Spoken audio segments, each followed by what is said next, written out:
اعوذ باللہ من الشیطان الرجیم، بسم اللہ الرحمن الرحیم، السلام علیکم ورحمۃ اللہ وبرکاتہ۔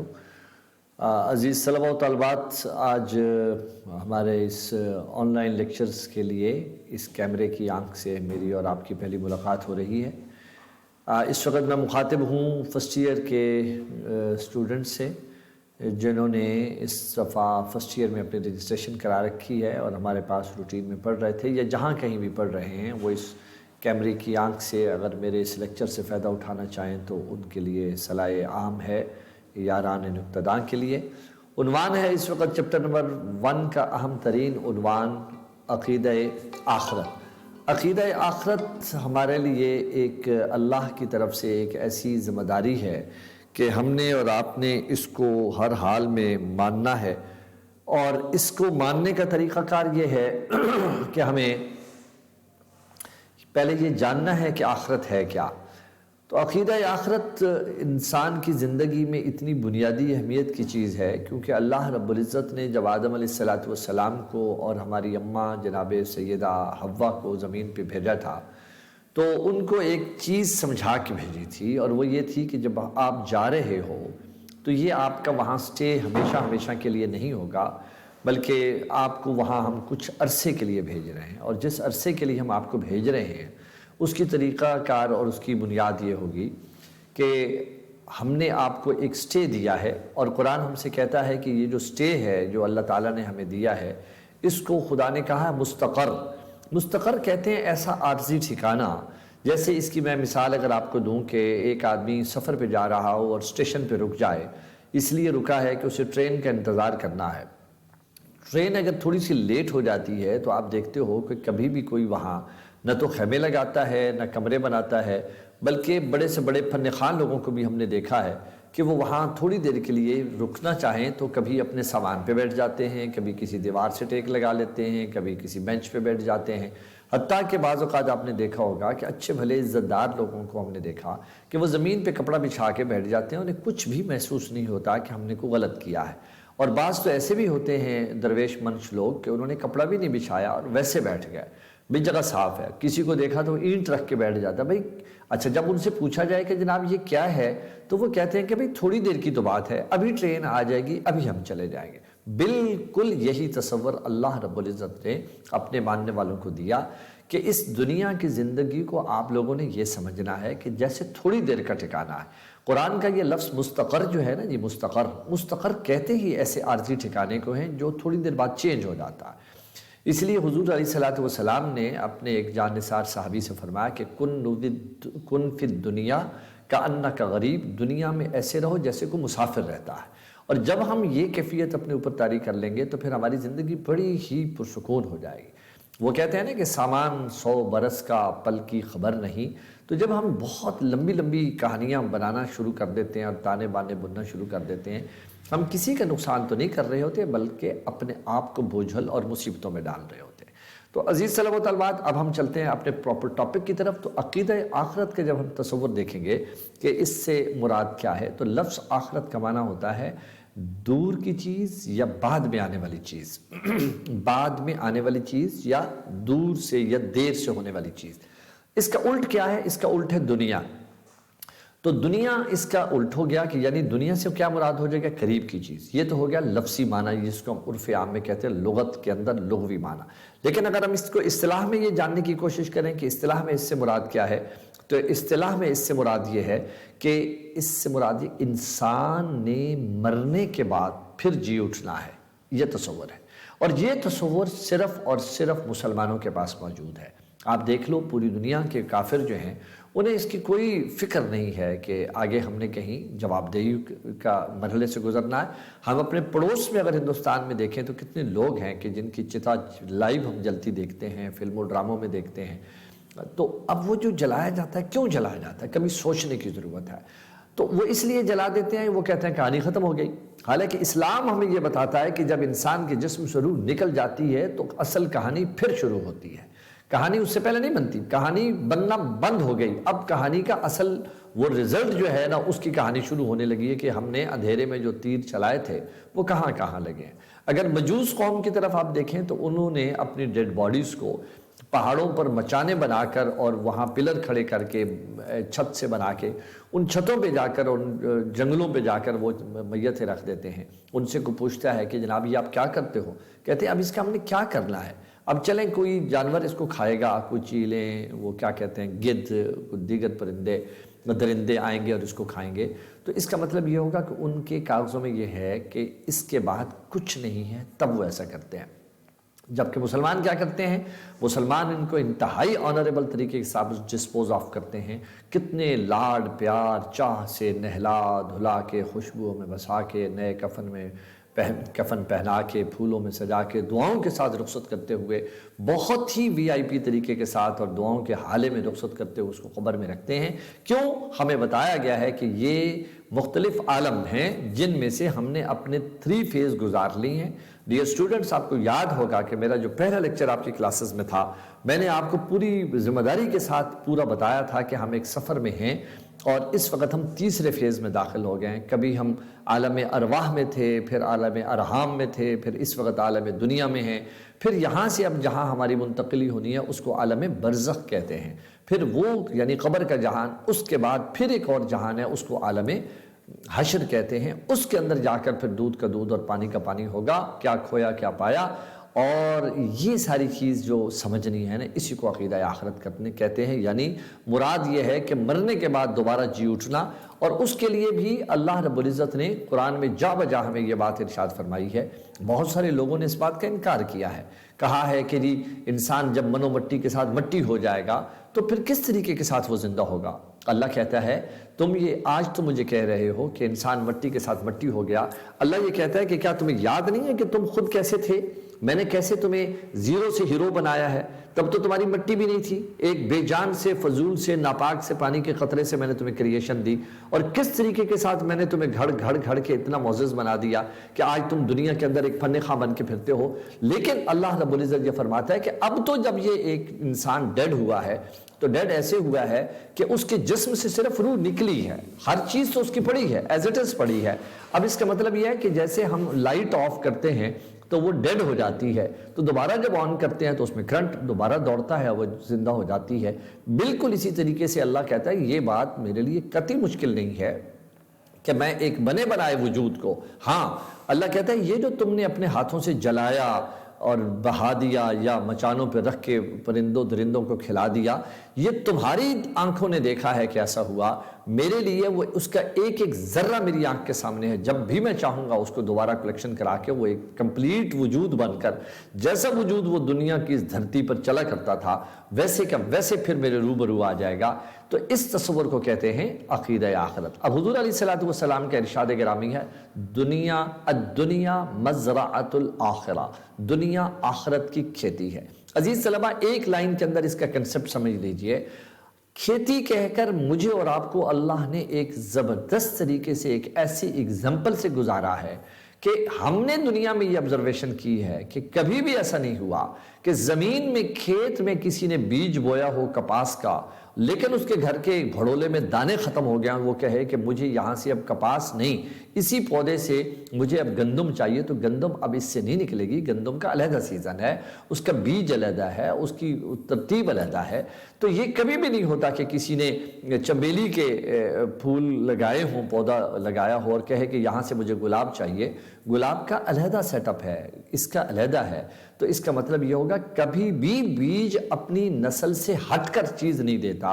اسی طرح اللہ نے اپنے نبی کی زبان سے جب مجھے اور آپ کو یہ کہلوایا کہ الدنیا مزرعۃ الآخرہ، دنیا آخرت کی کھیتی ہے، تو ہمیں بتا دیا کہ یہ دنیا ایسی شے ہے جو بیج بو کے آؤ گے، جیسا بیج بو کے آؤ گے، جس چیز کا بیج بو کے آؤ گے وہاں سے وہی کاٹنے کو ملے گا۔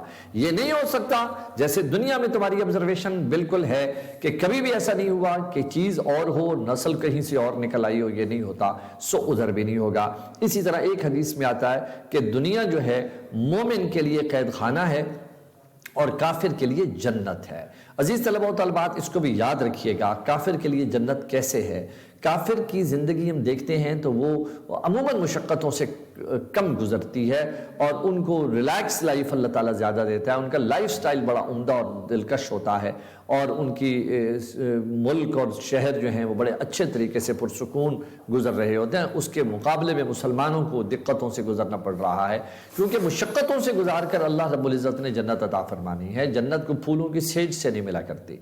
جنت ایک دفعہ ہمیں ملی تھی مفت میں، وہ ہمارے بڑوں سے ایک غفلت کرا دی گئی اور اب وہ ہم بے بس ہو گئے، کیونکہ وہ ہمارے اماں ابا مفت میں جنت میں ٹھہرے ہوئے تھے، بدبخت لعین مردود شیطان نے ان کو وہاں سے نکلوانے کا سارا پلان کیا۔ اگر ہم وہیں ہوتے تو ہمیں مفت کی جنت ملتی، لیکن اب جب زمین پہ اترے ہیں تو اب جنت میں لوٹ کے جانے کے لیے اللہ نے کہا کہ اب ذرا مصیبتوں سے گزرو اور اپنے آپ کو ذرا آگ کے الاؤ سے گزارو، اور کندن بنا کے پھر میرے پاس آؤ گے تو پھر جنت کے اقدار قرار پاؤ گے۔ تو اس لیے یاد رکھنا۔ اب آگے ہم دیکھتے ہیں کہ عقیدہ آخرت کی اہمیت اور انسانی زندگی پر جو اس کے اثرات ہیں۔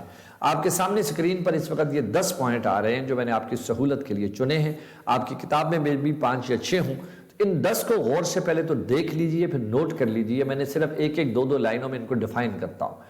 دیکھیں، اس کے نتیجے میں سب سے پہلی جو چیز ہمارے کریکٹر میں پیدا ہو سکتی ہے وہ یہ ہے کہ جب ہم نے اس تصور کو اون کر لیا، قبول کر لیا، تو ہمارے اندر نیکی کی رغبت پیدا ہونا شروع ہو جائے گی، یعنی نیکی کی طرف ہمارا بڑھنا قدرے آسان ہو جائے گا، ہمارے دل میں شوق پیدا ہوگا، کیونکہ جا کر جب اللہ کے حضور پیش ہونا ہے تو پھر کامیاب کیسے ہوں گے؟ تو پتہ چلا کہ عمل سے زندگی بنتی ہے، جنت بھی جہنم بھی، یہ خاکی اپنی فطرت میں نہ نوری ہے نہ ناری۔ تو گویا ہمیں نیکی کی رغبت جو سمجھانے والا عقیدہ ہے وہ عقیدہ آخرت ہے۔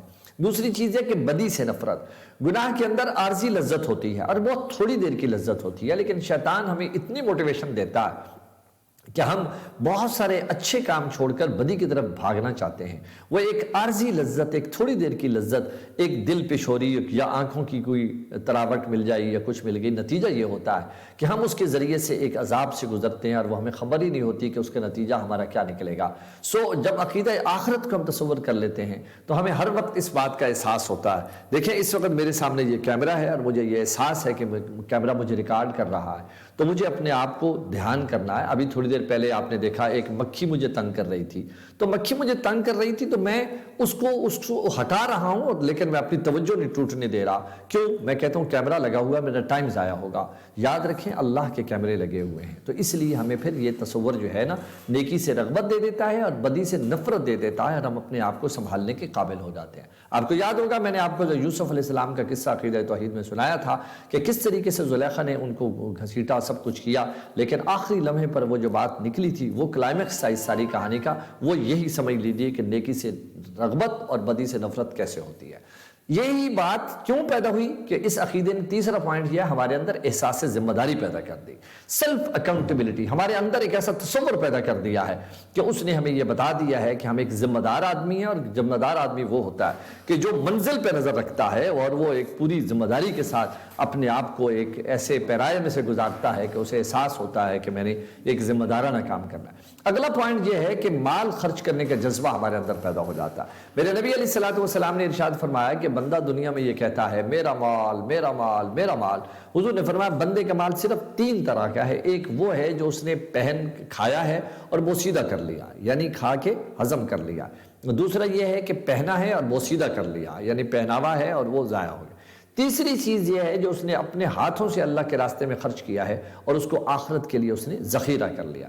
فرمایا یہ صرف 3 طرح کا مال بندے کا مال ہے، اس کے علاوہ جتنی بھی اس کی پراپرٹیز ہیں وہ یاد رکھیے گا، وہ پراپرٹیز اس کے مرنے کی دیر ہے، اس کے لو لشکر جو اس کے خاندان کا وارث، کوئی لیگل وارث کوئی اللیگل وارث، کس طریقے سے اس سے ٹوٹ پڑیں گے، تب اسے احساس ہوگا کہ میں کن کے لیے یہ سب کچھ کرتا رہا ہوں۔ تو عقیدہ آخرت ہمارے اندر یہ تصور پیدا کر دیتا ہے کہ ہم پھر اس مال کو سانپ بن کر بیٹھ کر پالتے نہیں رہتے، بلکہ ہم اس کو اللہ کے راستے میں خرچ کر کے زیادہ خوش ہوتے ہیں۔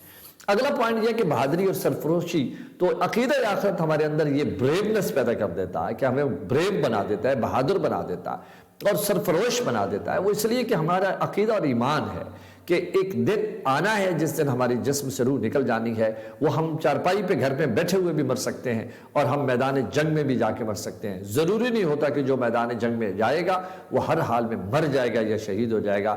میں صرف ایک عظیم عظیم ترین اسلامی دنیا کے سپہ سالار کا حوالہ آپ کو دوں، حضرت خالد بن ولید رضی اللہ تعالیٰ عنہ جب اسلام قبول نہیں کیا تھا تب بھی میدان جہاد میں کفر کی طرف سے لڑا کرتے تھے، اور اسلام قبول کرنے کے بعد ساری زندگی میدان جہاد میں اسلام کا علم بلند کرنے میں انہوں نے زندگی کھپا دی۔ جب ان کی موت آئی ہے تو وہ گھر میں نارمل تبھی موت آئی ہے، وہ میدان جنگ میں نہیں مرے۔ اور ان کے صحابہ کا قول ہے کہ جب سیدنا خالد بن ولید کو ہم غسل دے رہے تھے تو ہم نے دیکھا ان کے جسم پر 70 جگہ پر تلواروں کے یا برچیوں کے یا خنجروں کے کٹ لگے ہوئے تھے۔ اس بندے نے ان کو برداشت کیا، اور ان کے باوجود اس سب کچھ سہنے کے وہ پھر بھی اپنے آپ کو اللہ کے راستے میں پیش کرتا رہا۔ وہ نڈر تھا، وہ کبھی موت سے نہیں ڈرتا تھا۔ یہ مومن کی نشانی ہوتی ہے۔ اگلا پوائنٹ یہ ہے صبر و تحمل۔ اس کی وجہ یہ ہے کہ عقیدہ آخرت ہمارے اندر ایک صبر کی کیفیت کو پیدا کر دیتا ہے، اور وہ ہمیں صابر زندگی گزارتا ہے، متحمل اور برداشت والی زندگی سکھاتا ہے۔ اور یہ اللہ تعالیٰ کی طلب ہے میری اور آپ سے کہ وہ چاہتا ہے کہ اس کے بندے جو ہیں بے صبری زندگی چھوڑ دیں، کیونکہ قرآن ہم سے کہتا ہے ان اللہ مع الصابرین، کہ بے شک اللہ صبر کرنے والوں کے ساتھ۔ عزیز اسٹوڈنٹس، آگے ہے خدمت خلق۔ عقیدہ آخرت مجھے اور آپ کو یہ بھی سکھاتا ہے کہ ہم سروس دینا سیکھیں۔ ہم صرف لوگوں سے اپنے لیے سہولتیں لینے والے نہ بنیں، بلکہ اپنے کریکٹر کو ان کے لیے اس قسم کا بنا دیں کہ وہ ہم سے بھی فیض پائیں۔ اور جو انسان کسی کے لیے سہولتیں دینے والا بن جاتا ہے، پھر اللہ اس کے بدلے میں سہولتیں دینے والا بن جاتا ہے۔ اس لیے یہ بھی ایک حدیث میں آتا ہے کہ اس کو بھی حقیر نہ جانو کہ تم نے کسی کے ساتھ کھلے ہوئے چہرے کے ساتھ ملے ہوئے، اس کو بھی حضور نے فرمایا حقیر نہ جانو۔ اور ایک حدیث میں آتا ہے کہ اس کو بھی حقیر نہ جانو کہ راہ پہ چلتے ہوئے تم نے کوئی رکاوٹ دیکھی، جیسے کانٹا ہے، کیلے کا چھلکا ہے، کوئی روڑا اینٹ وغیرہ پڑی ہے، آپ اس کو سائیڈ پہ کر دیں، تو حالانکہ آپ کو ٹھوکر نہیں لگی، آپ کی نظر پڑ گئی، آپ کے ذہن میں یہ ہے کہ کسی اور کا بھلا ہو جائے گا، یہ خدمت ہے۔ اسی طرح کسی معذور کو، کسی ضعیف کو، کسی بے سہارا کا سہارا بن جائیں، کسی مریض کی تیمارداری کر لیں، کسی یتیم کے سر پہ صرف ہاتھ رکھ دیں۔ اتنا میں آپ کو بتاتے چلوں، میرے نبی نے ارشاد فرمایا جب کوئی مسلمان صرف اللہ کی رضا کے لیے کسی یتیم کی دل جوئی کے لیے اس کے سر پر صرف ہاتھ پھیر کر اس کے لیے کچھ لمحہ اس کو یعنی سکون کا دیتا ہے، حضور فرماتے ہیں اس بندے کے ہاتھ کے نیچے اس یتیم کے جتنے سر کے بال آ جائیں گے نا، کم سے کم اتنی نیکیاں تو فوراً اس کے کھاتے میں ٹرانسفر کر دی جائیں گے۔ آپ مجھے بتائیے کہ انسان کے سر پہ کتنے بال ہوتے ہیں، بچوں کے سر کتنا گھنا، تو پتہ یہ چلا یہ بہت بڑی عبادت ہے خدمت خلق، انسانوں کی خدمت کرنا۔ اور آگے یہ ہے کہ مقصد زندگی کا ادراک، یعنی عقیدہ آخرت ہمیں مقصدیت کی زندگی گزارنے کو کہتا ہے کہ انسان کو یہ خبر ہوتی ہے کہ میرے پاس مہلت تھوڑی ہے، جیسے میں اب آپ سے بول رہا ہوں تو ذرا سپیڈ سے بول رہا ہوں، کیوں؟ مجھے پتا ہے کہ لمیٹڈ ٹائم ہے، میں نے لمیٹڈ ٹائم کے اندر آپ کو بور بھی نہیں کرنا اور پازیٹیو آپ کو دینا ہے۔ تو جیسے میں یہاں آپ سے بول رہا ہوں، ایسے عقیدہ آخرت پر بلیو کرنے والا مقصدیت والی زندگی گزارتا۔ اور سیکنڈ لاسٹ پوائنٹ یہ ہے کہ امن عالم، اس کے ذریعے سے اللہ جہان میں امن دیتا ہے۔ ہر آدمی جب پازیٹیو ہو جائے گا تو امن کیوں نہیں آئے گا؟ پوری دنیا میں امن آ جائے گا۔ اور اسلام تو ہے ہی سلامتی کا دین، اور ایمان والے تو ہے ہی امن سے ریلیٹڈ، اس لیے اسلام کا عقیدہ آخرت ہمارے اندر امن عالم کا جو بیج ہے اس کو تقویت دیتا۔ اور آخری پوائنٹ یہ ہے کہ انسانیت افروز معاشرہ، یعنی یہ انسانوں کے معاشرے کو جنم دیتا ہے۔ اور انسان کون ہوتے ہیں؟ جو ایک دوسرے کا درد فیل کرتے ہیں، اور جو ایک دوسرے کا درد فیل نہیں کرتے وہ انسان نہیں ہوتے، وہ درندے ہوتے ہیں، وہ درندے ہوتے ہیں جنہیں دوسروں کی تکلیف کا احساس نہیں ہوتا۔ انسان تو انسان کہلاتا ہی وہ ہے جس کا دل کے اندر انسانیت موجود ہو۔ اس لیے فرمایا نا کہ درد دل کے واسطے پیدا کیا انسان کو، ورنہ طاعت کے لیے کچھ کم نہ تھے کرو بیاں، یعنی اللہ کی عبادت کرنے والے اور فرمانبرداری کرنے والے تو کائنات میں بے شمار مخلوقات موجود تھیں۔ اللہ نے انسان کو کریٹ اس لیے کیا کہ وہ درد دل لے کر آیا ہے، تو انسانیت کو فروغ دینے والا اور انسانیت افروز معاشرہ جو ہے اس سے کریٹ ہوتا۔ عزیز طلباء و طالبات، اپنا بہت خیال رکھتے ہوئے اس لیکچر کو غور سے سنیے گا اور دل کی کان سے سنیے گا، اس کے ہیڈنگز کو نوٹ کر لیجیے گا انشاءاللہ العزیز۔ آپ ضروری نہیں ہے کہ پیپر ہی آپ نے پاس کرنا ہے، ہم نے اللہ کی طرف سے دنیا میں امتحان کی جگہ پہ آئے ہوئے ہیں۔ یہ دنیا دارالامتحان ہے اور آخرت دارالجزا ہے۔ اللہ اس تصور کو سمجھنے کی توفیق عطا فرمائے۔ اپنا بہت خیال رکھیے گا۔ السلام علیکم ورحمۃ اللہ وبرکاتہ۔